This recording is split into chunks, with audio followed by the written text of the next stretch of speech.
Perkenalkan, nama saya Indra Titin dari mahasiswi Akademi Analis dan Perkembangan. Di sini saya akan mensosialisasikan tentang vaksinasi COVID-19. Ada yang tahu nggak COVID-19 itu apa? Nggak ada, Bu. Nggak tahu.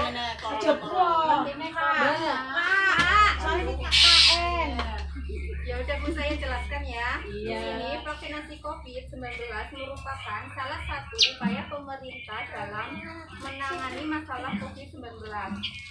Vaksin adalah upaya untuk menimbulkan atau meningkatkan kekebalan seseorang secara aktif dengan tindakan pemberian zat antigen dengan sengaja. Ibu tahu nggak apa itu antigen?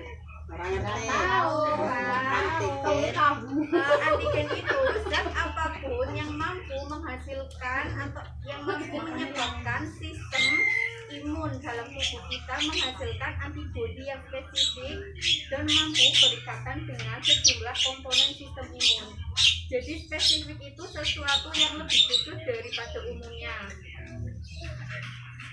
Nah, tujuan vaksinasi itu apa sih? Nah, tujuannya itu untuk menciptakan kekebalan kelompok atau herd immunity agar masyarakat menjadi lebih produktif dalam menjalankan aktivitas kesehariannya. Jadi produktif itu kayak mampu menghasilkan dalam jumlah banyak sehingga kita mampu bisa melakukan aktivitas secara kompleks atau luas. Proses vaksinasi itu antigen yang diberikan dibuat sedemikian rupa sehingga tidak menimbulkan sakit, akan tetapi mampu merangsang sel limfosit untuk menghasilkan antibodi. Nah, fungsi antibodi itu sebagai benteng pertahanan tubuh kita terhadap seperti virus, bakteri, dan zat beracun yang menjadi penyebab penyakit kita. Syarat menerima vaksin COVID itu siapa aja dan syaratnya gimana? Nah, yang pertama, jika pernah terpapar COVID-19 dan sudah sembuh lebih dari 3 bulan bisa diberikan vaksin. Kemudian yang kedua, berusia di atas 18 tahun. Kelompok lansia atau lansia juga bisa mendapatkan persetujuan untuk diberikan vaksin COVID-19. Bagi ibu hamil yang vaksinasi masih harus ditunda. Kenapa? Jika ingin melakukan perencanaan kehamilan bisa dilakukan setelah mendapat vaksinasi kedua COVID-19. Tekanan darah harus di bawah 180/110. Jadi kalau misalnya di atas 180 berarti belum bisa melakukan vaksinasi. Kemudian ibu menyusui sudah bisa mendapatkan vaksinasi. Terus para pengidap penyakit kronik seperti PPOK, asma, penyakit jantung, penyakit gangguan ginjal, penyakit hati yang sedang dalam kondisi akut atau belum terkendali. Vaksinasi ditunda dan bisa diberikan penderita TBC yang sudah menjalani pengobatan lebih dari 2 mingguan juga bisa divaksinasi. Jadi penyakit kronik itu adalah gangguan kesehatan yang penyakitnya itu sudah berlangsung secara bertahun-tahun di atas 1 tahun. Kalau yang PPOK berarti itu penyakit sejenis penyakit paru-paru. Berarti kronik berarti parah. Iya. Kronik apa?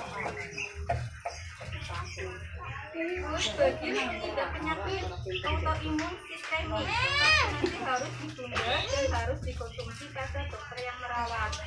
Jadi autoimun sistemik berarti penyakit yang dapat menyerang seluruh tubuh atau organ dan jaringannya seperti penyakit lupus.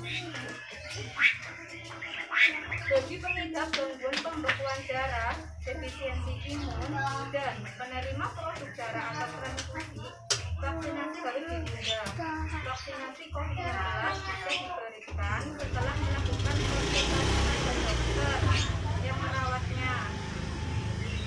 Kemudian bagi pengidap epilepsi atau AYAN, vaksinasi bisa dilakukan jika dalam keadaan yang kontrol. Jadi epilepsi itu gangguan sistem saraf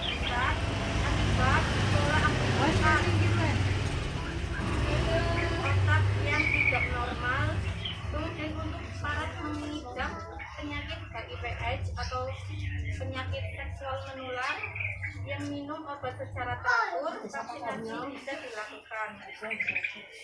Untuk orang yang menerima vaksinasi selain COVID, vaksinasi harus ditunda sampai 1 bulan setelah vaksinasi sebelumnya.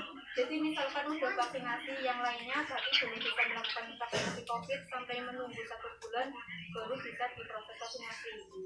Lah dampak yang timbul setelah vaksin itu apa aja? Bisa lengannya sakit otomatis karena disuntik, kemudian demam, kelelahan, sakit kepala, mual nyeri otot. Vaksinasi ya itu reaksi atau respon tubuh kita ketika divaksin itu kelihatannya lengan sakit, demam, kelelahan, sakit kepala, mual Masih kayak makanan dari kerian. Dipaksin apa namanya? Apa sih dimaksudnya pasang ini? Nah, berkata ya mungkin ada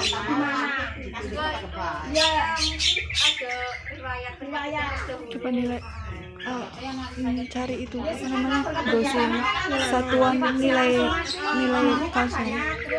karena kadang orang-orang terbuka karena disease ya akhirnya kan muncul riwayat kadang kan